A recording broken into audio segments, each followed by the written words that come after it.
Ok.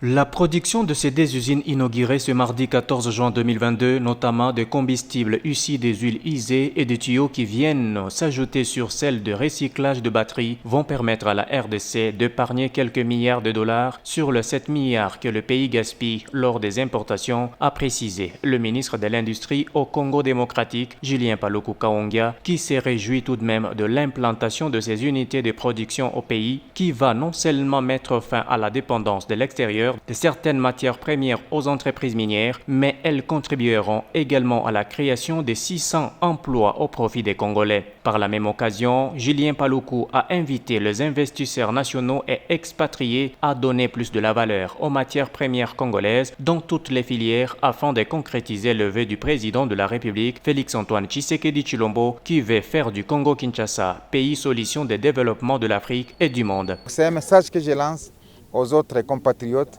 de s'inscrire désormais dans la vision de la transformation locale. Depuis 1960, nous n'avons fait qu'exporter nos matières premières. Mais en retour, le développement ne s'en est pas suivi. Mais maintenant, expérimentons cette fois-ci cette nouvelle politique de donner à nos matières premières une valeur ajoutée